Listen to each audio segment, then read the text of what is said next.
This was my favorite team so far for the Holiday Cup, but this is also my last video for the Holiday Cup with my own gameplay at least, and today we're going to take a look at the Alolan Sandslash with the buff on it. To be fair, we have a team here that got triple buffed. We have the Alolan Sandslash, which is going to have access to the buffed Powder Snow, which is going to be our main fast move here. You have also the option to go for the Shadow Claw, which in nowadays meta doesn't really make any sense anymore, as now with Stab as well on top of the Powder Snow, it's just way stronger. And otherwise, we're going to have two Pokemon that got buffed with Shadow Ball. We're going to have here our Sableye, the Licky, as well as we're going to have our lead, the Skeledirge, which have both been proven to be quite broken in this meta, especially Licky has been by far the most dominant and the most common Pokemon that people have been running, to the point that there was next to no real answer to it as well, because there was no great fighting type Pokemon in this current meta other than Annihilate, which is weak to Shadow Ball, which is the main coverage move.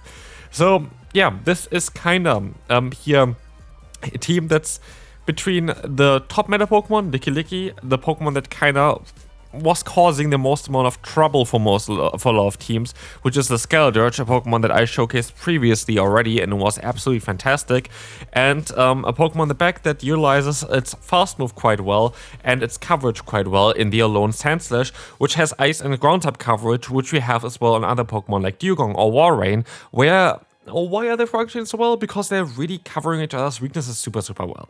If you think about it, ice type Pokemon are going to do super effective damage against something like a flying type, for example, or a grass type, which neither of them you can hit with ground type damage. But ground type, you can hit Pokemon for like super effective damage, like steel types, which you cannot hit otherwise, rock types, which would be super effective against ice. In this case, because we are steel ice, it's not the case.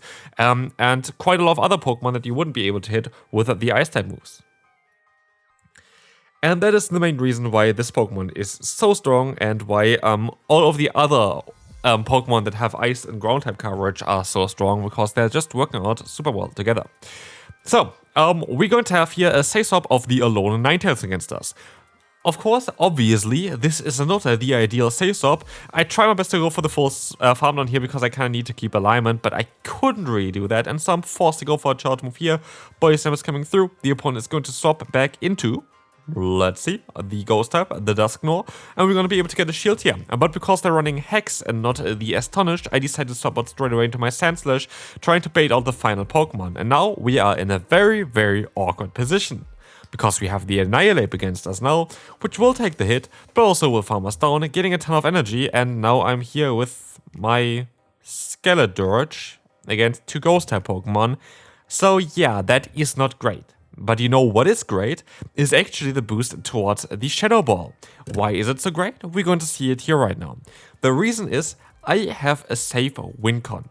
I have the safe play of just going for two Shadow Balls. The opponent has one shield left, but since this season changed Shadow Ball from being 55 energy to 50 energy, I am now going to be able to store up two Shadow Balls at once, which now allows me to guarantee a win the battle without any kind of bait or anything needed for it. Now we can move on to the next opponent. And yet another pretty bad lead. But how do you play against those Rollout users with a Skeledirge? What you always want to do is you want to go for two fast moves and then swap out into your Licky. Why? So, all of the Rollout users currently in the meta, like the normal Rollout users, are going to be able to get to their first hard-hitting move against Skeledirge after 4 usage, so 12 turns total. If you go for 2 Incinerates, you end up at 10, and so they can swap out before they can threaten you.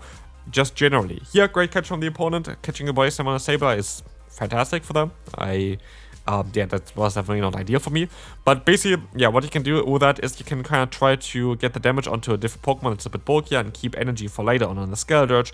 Because Skeledirge with energy and with Torch Song can be quite devastating, I can tell you. But yeah, we are going to be able to still go for a Shadow Ball against the opponent's Sableye. The sub onto the Dunsparce knocked me out here. That is fine. I am going to be able to take it. But we have two Pokemon that are now weak to the ground typing, which means I kind of have to utilize my Skeledirge here for the best of its abilities at least. And we're going to get the shield here, which is fine. I would be able to go for another charge move here straight away, but I decided to use a shield here instead. As the Dragon comes through, I decided to stop out because I want to go for the full farm down, which works out beautifully, and the opponent decides to forfeit here. So far, so amazing. And honestly, this team was amazing. We're going to have here Skeledirge against us.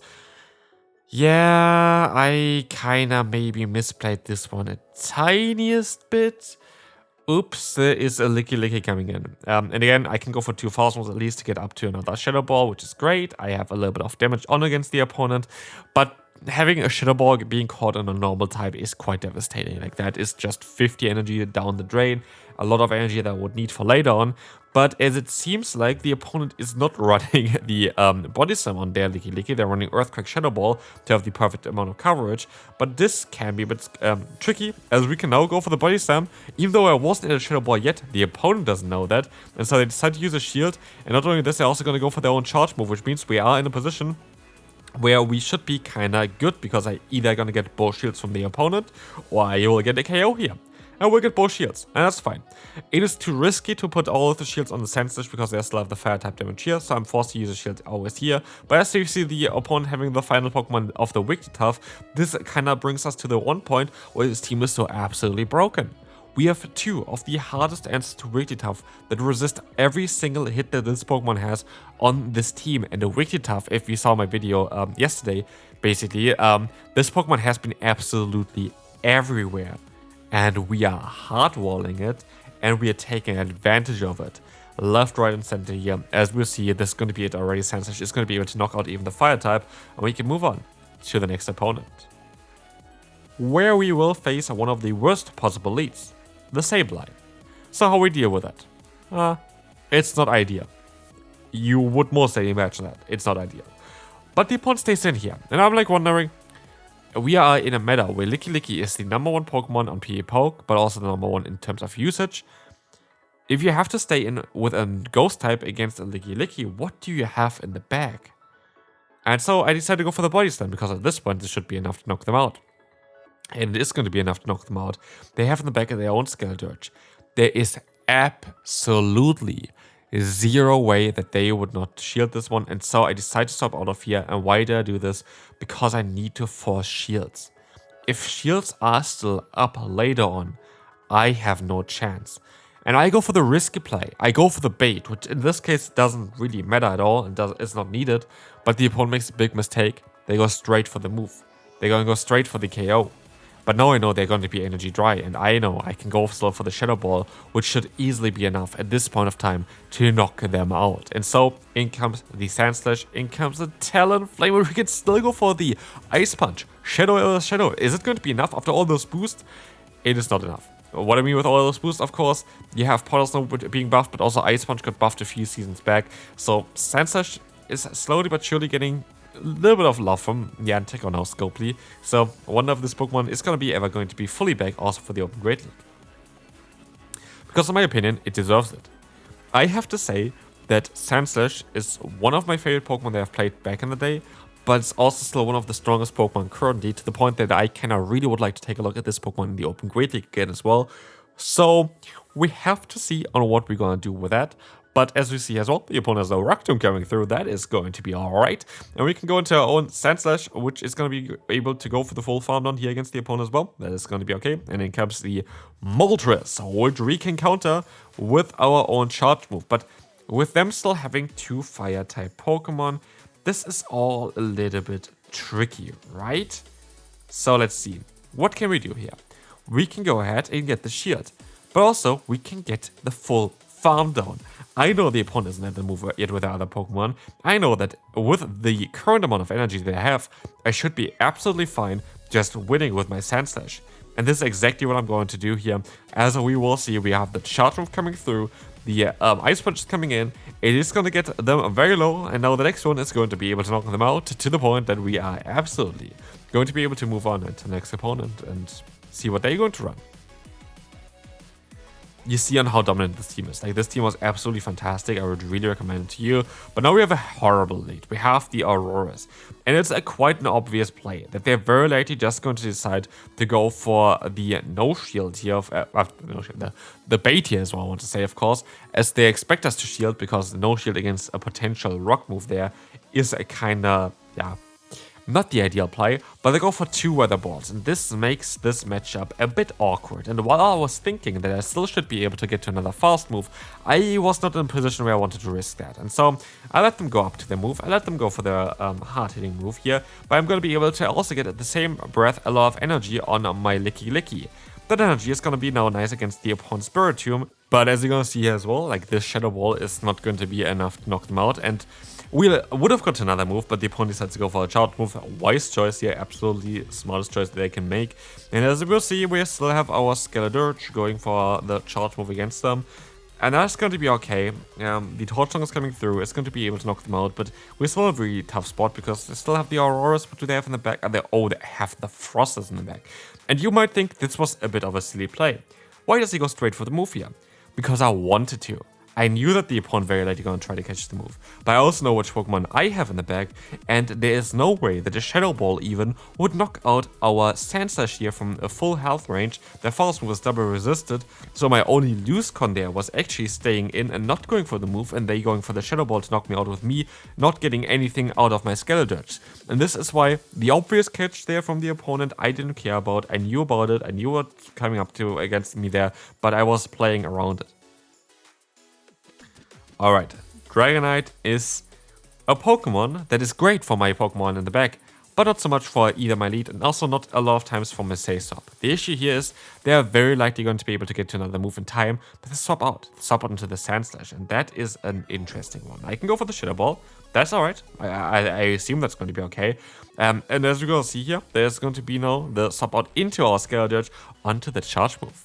And that was kind of fancy, like I was catching the Ice Punch here, of course, and that is going to be absolutely fancy, as of course now we are going to have to use a shield against the Drillrun, but we're going to get a ton of energy to the point that we can knock them out, and we're going to have pressure still against the opponent's Dragonite, to the point where they only have one more move, like more Pokemon left afterwards, with a shield. But where does the shield help you?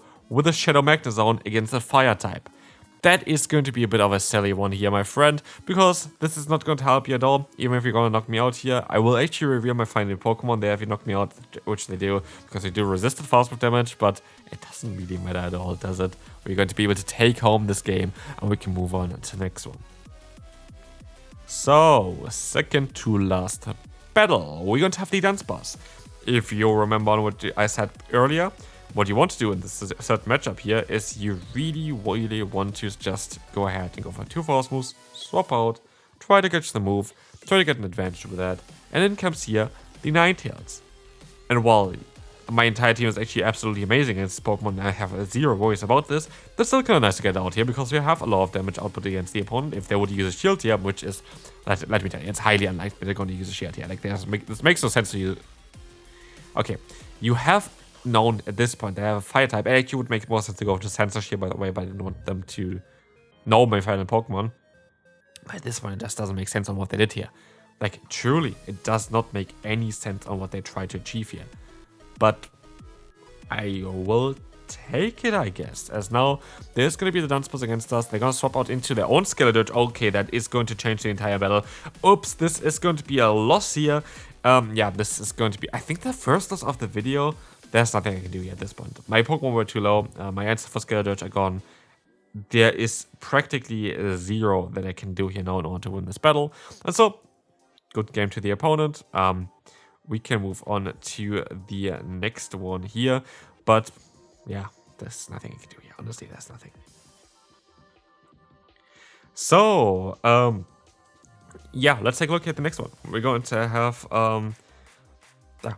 here the Wigglytuff coming in. This is totally fine. The Bison is coming through. This is going to do some solid damage against them. But again, I would have rather had here my other Pokemon like against the Wigglytuff and not my Lickilicky, as I have such better Pokemon against this Pokemon here.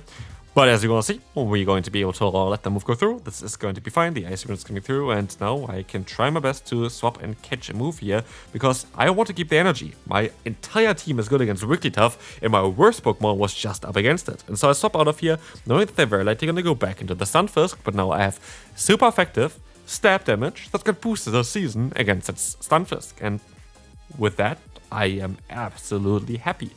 Now we're going to have the Ice Punch coming through. This is going to be fantastic. This is going to allow us to get the shield. And as we'll see, we swap out and we're not going to be able to get any of the energy off that we just saved up.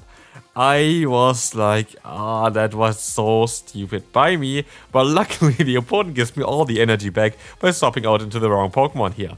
So, 2 very questionable decisions from both sides here. And I know at this point, with all the energy that I just got from the Wigglytuff, I do outspeed them before they will be able to reach the Earthquake, which most likely would have been only enough to knock me out. But with all my draw runs coming through now, I am well aware that I should be in a position where I win. I do win. That's gonna be it for this video. I hope you enjoyed. It was my strongest team for sure, and I will see you then. Bye bye.